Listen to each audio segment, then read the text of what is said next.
नमस्कार दोस्तों, आप देख रहे हैं संजय मेडिक्स और आपका एक बार फिर से स्वागत है अपने YouTube चैनल संजय मेडिक्स में। आज हम बात करने वाले हैं हार्ट और उसके वॉल्व।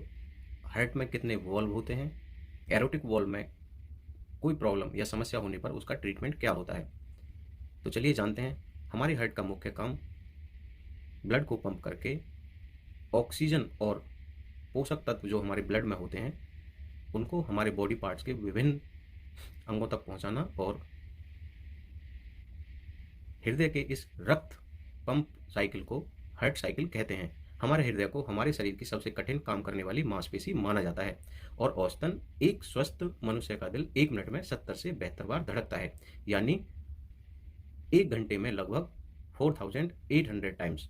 और यदि बात करें एक दिन की तो यह लगभग 1,50,200 टाइम्स।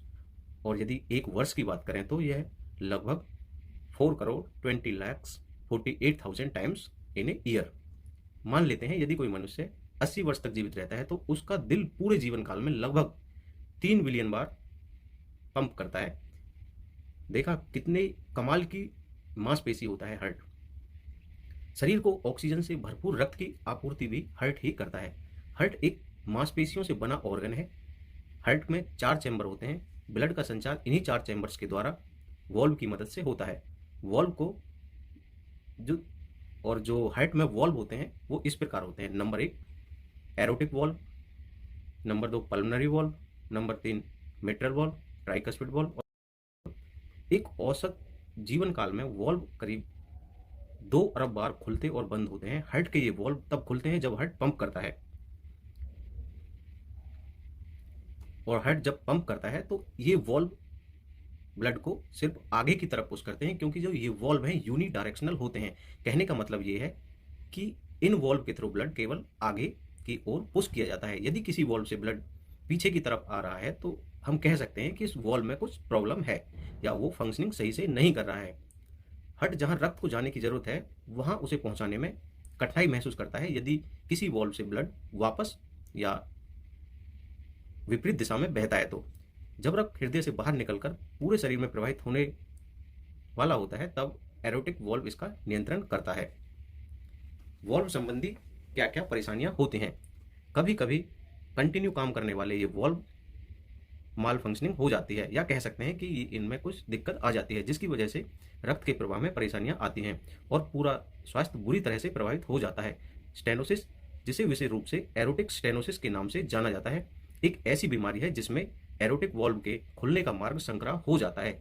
यह या तो आपकी एज के कारण हो सकता है, आपकी हेरिडिटी हो सकता है जिसको अनुवांशिक विकृतियों के कारण भी हो सकता है, या किसी को रूमेटिक फीवर हुआ है उसके कारण भी हो सकता है, या कोई बहुत ज़्यादा रेडिएशन में रहता हो उसे भी ये समस्या हो सकती है, या कैल्शियम या कोलेस्ट्रॉल के अधिक निर्माण से भी यह समस्या हो सकती है।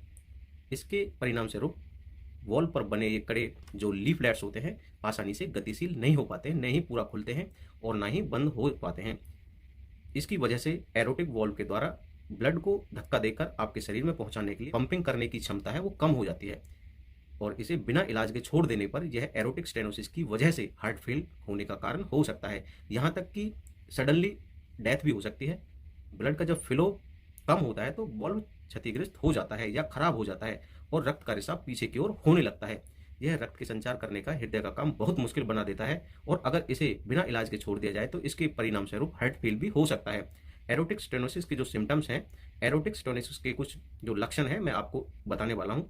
सांस की तकलीफ बढ़ना, यानी कि जब ब्लड आगे पुश नहीं होता है तो ब्लड में ऑक्सीजन की मात्रा कम हो जाती है, जिस वजह से क्या है कि मनुष्य को सांस लेने में दिक्कत होने लगती है। चक्कर आना या बेहोशी होना, कभी कभी खुद से चक्कर भी आने लगते हैं, बेहोशी का सिम्टम्स भी होते हैं। कभी कभी आपके सीने में भी दर्द होने लगता है और हर वक्त आप लेथार्जिक महसूस करते हैं, आपके पैरों में स्वेलिंग आ जाती है। अभी बात करेंगे एरोटिक स्टेनोसिस का ट्रीटमेंट या इलाज। हालांकि हृदय का कई दूसरी स्थितियों के इलाज के लिए दवाइयां उपलब्ध हैं, पर अनलकीली एरोटिक स्टेनोसिस के लिए अभी कोई मेडिसिन उपलब्ध नहीं है। गंभीर एरोटिक स्टेनोसिस के लिए आपके डॉक्टर बहुत समय के लिए कुछ दवाएं दे सकते हैं ताकि आप कुछ बेहतर महसूस कर सकें, लेकिन अंत में आपको वॉल्व रिप्लेस कराने की जरूरत पड़ती ही है। वॉल्व को रिप्लेस करने के लिए 2 तरीके होते हैं। जो पहला तरीका है वो surgical aortic valve replacement. Surgical aortic valve replacement aortic stenosis के इलाज का एक पारंपरिक तरीका है। इस प्रक्रिया में आपके एक खुली सर्जरी या एक छोटा सा चीरा लगाकर की जाती है, जिसे बहुत सावधानी से और आहिस्ता से किया जाता है। इसमें जिसे बाईपास सर्जरी भी बोलते हैं। सर्जरी के दौरान मरीज का सांस लेना और रक्त संचारण एक मशीन पर कर दिया जाता है, जिसको हार्ट लंग मशीन बोलते हैं। एक बार क्षतिग्रस्त भाग तक पहुंच जाने के बाद सर्जन रोगाग्रस्त वॉल्व को हटा देते हैं। उसके स्थान पर एक आर्टिफिशियल या बायोलॉजिकल वॉल्व या दोनों के संयोजन वाला वॉल्व प्रस्तावित कर देते हैं। आपको हॉस्पिटल में 1 सप्ताह से ज़्यादा के लिए रुकना पड़ सकता है और डिपेंड करता है आपकी रिकवरी पर। जो दूसरा जो तरीका है वो है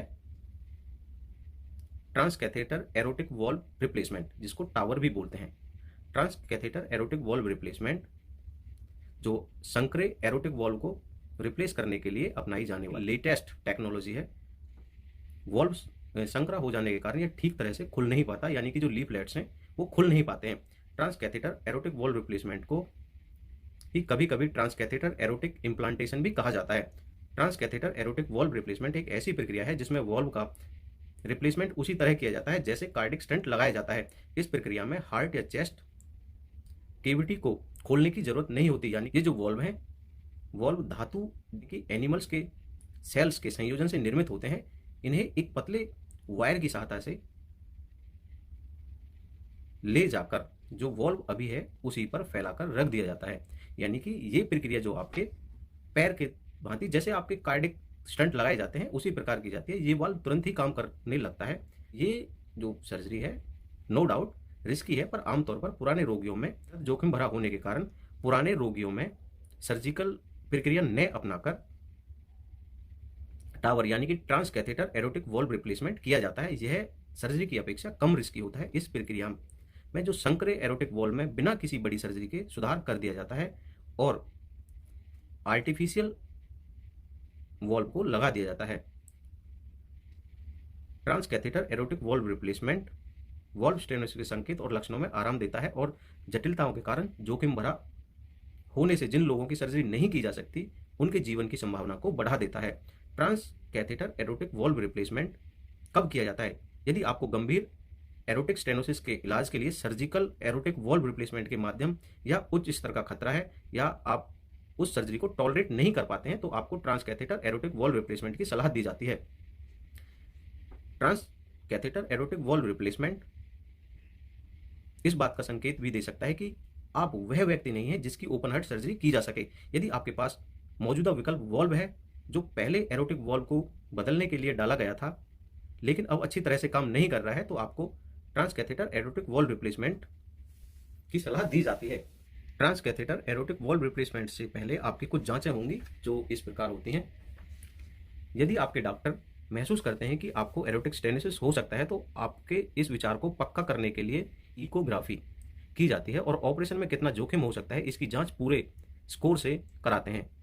TSVR यानी कि transcatheter erotic valve replacement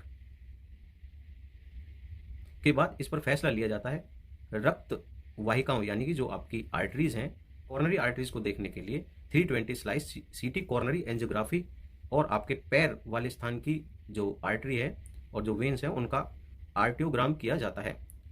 TSVR के लिए तैयारी प्रक्रिया के लिए यानी कि ट्रांसकैथेटर एरोटिक वॉल्व रिप्लेसमेंट के लिए क्या क्या तैयारियां होती हैं।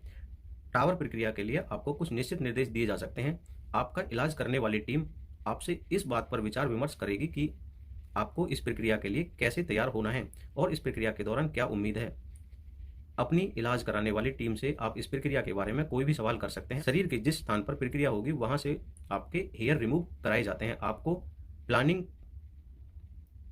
के अनुसार एक दिन पहले हॉस्पिटल एडमिट होने की जरूरत होती है। यह प्रक्रिया बेहोश करके की जाएगी। आपके डॉक्टर इस संदर्भ में आपसे बात करेंगे। प्रक्रिया पहले आपको कब तक खाना पीना बंद कर देना चाहिए ये सारी बातें आपको डॉक्टर बताएंगे और इसीलिए आपको डॉक्टर्स एक दिन पहले हॉस्पिटलाइज कर लेते हैं। आप जो दवाएं हॉस्पिटल लाए हैं आपको प्रक्रिया के लिए दवाएं कब लेनी चाहिए ये सारी प्रक्रियाएं डॉक्टर आपको बताएंगे। आपको दवाओं के लिए कोई एलर्जी रही हो या कोई रिएक्शन रहा हो ये सारी चीज़ें डिस्कस आपसे डॉक्टर करेंगे। ट्रांसकैथेटर एरोटिक वॉल्व रिप्लेसमेंट का संबंध आपके क्षतिग्रस्त एरोटिक वॉल्व के स्थान पर एनिमल्स के हार्ट के सेल से बने एरोटिक वॉल्व को लगाने से है, जिसे बायोलॉजिकल टिश्यू वॉल्व भी कहा जाता है। कुछ मामलों में transcatheter aortic valve replacement biological tissue valve पहले से ही स्थापित ऐसे बायोलॉजिकल टिश्यू वॉल्व में भी रखा जा सकता है जो लंबे समय से ठीक तरह से काम करने के कारण जिसका रिप्लेसमेंट किया जा रहा है। प्रक्रिया के दौरान क्या होता है, चलिए जानते हैं। जब हम ट्रांस एरोटिक वॉल्व रिप्लेस करते हैं तो क्या होता है। आपका इलाज करने वाली टीम आपके हार्ट से काम करने और उसकी लय पर यानी कि उसकी बीट पर नजर रखेगी और हृदय में आ रहे चेंजेस और आपके हार्ट में जो चेंजेस आते हैं उनको देखती रहेगी। एक कैथेटर के चैम्बर से निर्देशित होता है। एक दबाकर रखे गए टिश्यू हार्ट वाल्व को बलून कैथेटर पर रखा जाता है और सीधे रोगाग्रस्त एरोटिक वॉल्व के भीतर रिप्लेस कर दिया जाता है। जब आपके डॉक्टर इस बात से कंफर्म हो जाते हैं कि वॉल्व सुरक्षापूर्वक अपनी जगह पर प्लेस कर दिया है, तब ये अपनी रक्त वाहिकाओं के तो आपकी जो ब्लड वेसल है उससे कैथेटर निकाल लेते हैं। इंटरवेंशनल कार्डियोलॉजिस्ट, इमेजिंग जो स्पेशलिस्ट, हार्ट सर्जन्स और कार्डिक अनेस्थीसियोलॉजिस्ट की टीम मिलकर काम करती है। ये प्रक्रिया होती है, जो ऑपरेशन होता है उसके बाद क्या होता है। आमतौर पर आप दूसरे ही दिन से चल सकते हैं और 5 दिन में अपने घर जा सकते हैं। यह सुनिश्चित करने के लिए कार्डियोलॉजिस्ट से कुछ निर्देश दिए जाते हैं जो डिस्चार्ज के बाद आपको पालन करना पड़ता है। आपके डॉक्टर्स को दिखाने के लिए वापस कब कब हॉस्पिटल आना है, इस बारे में आपको डिस्चार्ज के समय बता दिया जाता है। हार्ट फेलियर पर निगरानी। आपको इस बात की आवश्यकता है कि आप लगातार हार्ट फेलियर के लक्षणों पर नजर रखें। हार्ट फेलियर एक ऐसी स्थिति है जब हृदय की यानी कि आपके हार्ट की मांसपेशियां वीक होने लगती हैं और सामान्य से कड़ी हो जाती हैं यानी कि स्टिफ हो जाती हैं। ये धीरे धीरे एक समय अवधि में तब होता है जब आपको एरोटिक स्टेनोसिस होता है। अगर आपको महसूस होता है कि आप में यहाँ दिए गए लक्षणों में से कोई भी एक लक्षण है तो आप तुरंत अपने डॉक्टर से कॉल करें। यदि आपको सांस लेने में तकलीफ बढ़ना, खांसी या बलगम का जमाव होना, पैरों में सूजन आना, वजन बढ़ना यानी कि 2 से 3 पाउंड या उससे अधिक वजन हर दिन बढ़ना या 5 या अधिक पाउंड हर सप्ताह बढ़ना, चेस्ट में पेन होना, चक्कर आना, घबराहट, बहुत थका हुआ महसूस करना या ऊर्जा की कमी या लिथार्जिक महसूस करना, सोने में परेशानी और रेस्टलेस रहना, भूखने लगना या वोमिटिंग आना, जहाँ से यानी कि आपके फीमोरल रूट से ये जो प्रक्रिया है, ये जो सर्जरी होती है उसकी देखभाल किस तरह से करनी होती है आपको। शरीर के जिस स्थान पर यह प्रक्रिया हुई है उसे एक दिन सावधानीपूर्वक जांच करें और उसे पहले ध्यान से अपने हाथ जरूर धो लें।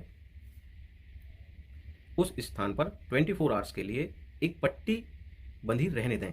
जब एक बार आप हॉस्पिटल से डिस्चार्ज हो जाते हैं उसके बाद आप घर पर साधारण साबुन और पानी से घाव वाले स्थान को आहिस्ता से साफ कर सकते हैं। उस जगह को साफ और सूखा रखना है, वहां पर कोई भी लोशन या ऑइंटमेंट नहीं लगाना है।